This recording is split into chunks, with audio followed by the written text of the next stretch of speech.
third class of Human Resource Management, and we are still continuing the Module 1. In the last two classes, what we have gone through is, we have gone through the introduction to Human Resource Management, the definition of Human Resource Management, then we have come across the core components of Human Resource Management. Next is objectives. The fourth point we have discussed is nature of HRM. Next, the importance of HRM. And lastly, we have gone through the functions of HRM and we have gone through the overview of it. Today, what we will do is, we will understand that what is the managerial functions, what are the operative, what are advisory, and what are the modern functions that a human resource manager fulfills in an organization. So, talking about the managerial functions, the first thing we will get to know is planning. So, in the next slide, we are getting the managerial functions of the human resource management or a human resource manager. So, the functions of a human resource manager, if we see from the angle of management, we will see that there are four main parts, which is planning, organizing, directing, controlling. These functions are general for the human resource managers, and the number one is planning. What planning involves? It involves forecasting the organization's future human resource needs and developing strategies to meet them, right? So, future human resource needs means, suppose I am a human resource manager in an organization, and I have to make a count that how many number of people for which posts will be needed in my organization, and how will I recruit them, and why will I recruit them, and obviously what will be the impact of those recruitment of those employees in my organization. I have to keep in mind, and I have to plan the whole system before approaching to recruit some employee in my company, right? So, under planning, what can be said? The number one point that comes under planning is estimating manpower requirements, like what we will need, what an organization or what my organization will need for the productivity. The second point under planning which we have to consider is planning for recruitment, selection, and obviously training, right? So, after the estimation of the needs, like what my company will need, then I have to step forward for the process of recruitment, then selection and training those employees. And then lastly, under planning, we have to take care of aligning the workforce needs with business strategies. After those recruitment, we have to keep in mind that the kind of work I am developing my employees into should align with the organizational goals, my organizational goals.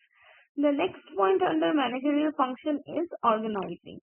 Organizing refers to structuring the roles and responsibilities of the employees within the human resource department and the organization, right? So, under organizing, we will get 2 points. The first one is designing organizational structure, the whole organizational structure, like who will report to whom, who is responsible for what work, what are the job descriptions, what are the job roles, what work has an employee to do in a particular day, everything. And the second point under organizing we will consider is assigning roles and tasks to the HR personnel. That I told that we have to give responsibilities, extra responsibilities, and we have to be very clear about how much we are paying that particular employee for those responsibilities or the part of work for which they are getting paid for. We have to describe each and every part to the employee, and for description, firstly we have to organize the whole thing, right? Next, the third point is directing.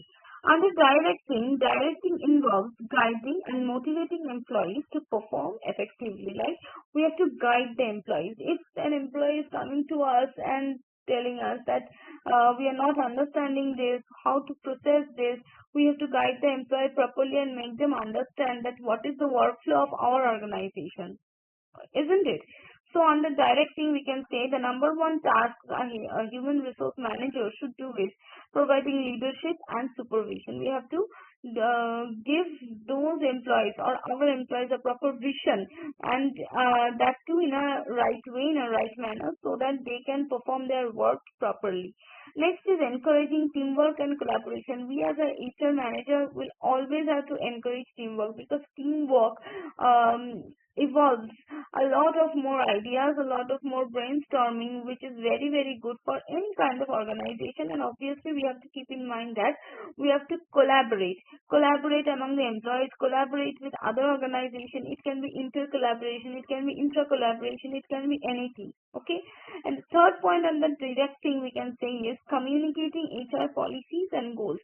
Whatever policies as a human resource manager we are holding in the company, we have to make our employees understand that you will get these benefits, you will not get these benefits, or you will not be accomplished with these kind of this kind of what, like you will get this, and you will not get this. You have to keep in mind that these guidelines you have to be, if you want to be in this organization, you have to follow some particular guidelines. So we have to make them understand properly, right? So lastly, under managerial functions of human resource management comes the controlling part. So controlling ensures that all the human resource activities are conducted as planned and corrective actions are taken when necessary. Sorry. Okay, so until controlling, we have seen that we are planning stuff, we are then organizing those stuff what we have planned, and after organizing the whole thing, we are directing it, right? And what is controlling? Lastly, controlling means whatever we have done in these 3 points, or in these 3 stages of the managerial function, we have to keep an eye on it, right? What is controlling? We have to go and see in real life what we have taught them, what we have trained them, they are doing it or not, they are maintaining the decorum of our organizations or not, right? So we have to keep an eye, keep a overview of the whole thing.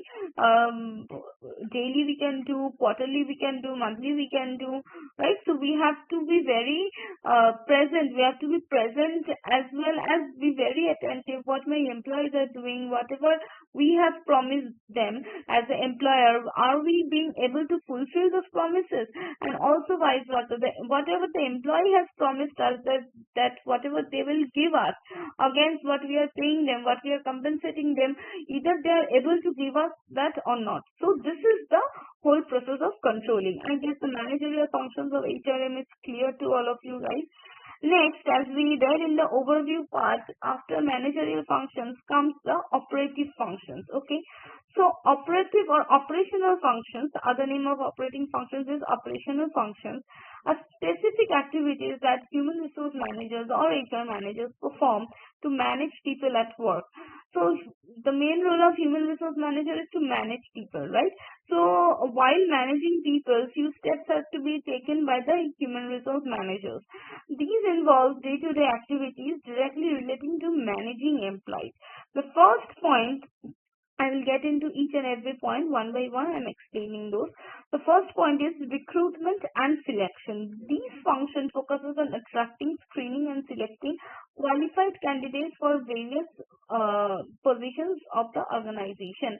Firstly, in the managerial part, we have seen that we have to understand the need of our organization, the need of the employees our organization will need, right? So after understanding the need, the first thing that we will opt to do is we will start recruiting and selecting employees. So we cannot just select anyone. Someone is walking around the road, and we cannot just catch him or her and put in our organization, right? We have to find the perfect talent for our organization, as well as we have to see that the candidate we are choosing for our organization is well qualified for that post or not. Okay, so while doing this, what we have to do, first we have to do job analysis and description. After understanding the need, we have to see that what kind of analysis, what kind of description properly fits into the need of that particular post. Next is advertising job vacancies. So my organization is vacant for some kind of post or some kind of designation. Like, I have to inform that to people, right? So that the qualified candidates can apply to my organization and I can choose among them. So properly advertising it, properly promoting that my position is vacant now. The third thing under recruitment and selection is what we have to do is conducting interviews and assessment. So how will I understand that the candidate is qualified enough to do to fulfill the job role in my company? So for that we have to conduct PIs, we have to conduct proper interviews, we have to assess the roles of the particular person who is applying for the post. And lastly, selecting and onboarding employees. After proper interview, after proper GD, we will get to understand that whom we have to select and whom we have not to select, right? So the people or the employees, lastly we are selecting, we will have to onboard them. Is it clear? I guess it is clear to you all.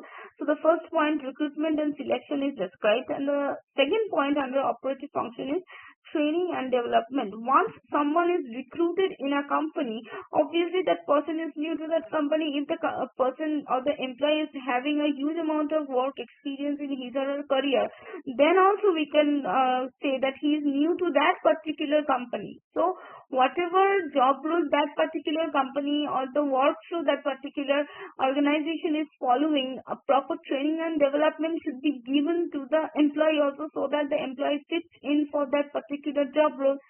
So training and development somewhat help enhance employee skills, improve performance, and prepare them for future roles, right? So under training, we can say the first thing is orientation for new employees. We have to orient, we have to, like we say, the induction of new employees. We have to introduce them to the new system. We have to introduce them to the new people or the other people who are already working in that organization. What is the workflow? How does the whole process work for that particular organization? Because every company has their own way of working. The organizational goals or the societal goals for an organization may be same with the another one, but the workflow, the type of work, the way of the work is somewhat different from the other organizations, right? So the employee who is coming to our organization, who is very new to our organization, has to understand, or we as a human resource manager has to make them understand that what is the new workflow they are getting into. The next point under training and development is skill development programs. Whatever the skills the employee or the fresher is coming with in the organization, we have to make sure that those skills are more developed while giving them proper training, while giving them proper workshops, seminars, etc. Next is leadership and career development. We have to properly give them leadership. We have to guide them in a proper way so that they get the best out of the whole experience of working in our organization. And the best way of getting the experience is equal to their proper career development, right? And the last point under training and development can be said that we have to arrange workshops, we have to arrange e-learnings, seminars, as I have already told and discussed. I have mentioned two workshops and seminars, and along with that now I am mentioning another thing, that is e-learning, that is electronic learning. So nowadays everything can be bought, but time cannot, right? Time is very expensive. If we are working in an organization, it is very valid that we are not be able to give proper time for other things physically. So electronically or digitally, if we perform the whole task of giving or arranging workshops, seminars, that will be the best thing that can be done for any employee working in an organization, so that they can develop their own skills, they can enhance their own career. The third point under operative functions is performance appraisal. So performance appraisal is the systematic evaluation of employee performance, right? Under performance appraisal, the first thing we have to keep in mind is setting performance standards. So there is particular standard for every organization that an employee has to meet. Suppose in my organization, I have a working hour for 8 hours. In some other organization, they have a working hour for 9 hours. So that is their particular standard of performance in respective organizations. Under performance appraisal, the first point is what we have discussed, setting performance standards. The next is reviewing achievements and challenges. So we have to review what my employees have achieved in organizational field, also in extracurricular field. Like if an employee is working in a company, if the employee is achieving something out of my company, that is also my achievement. So we have to keep that in track, and also the challenges they are facing, the problems they are facing.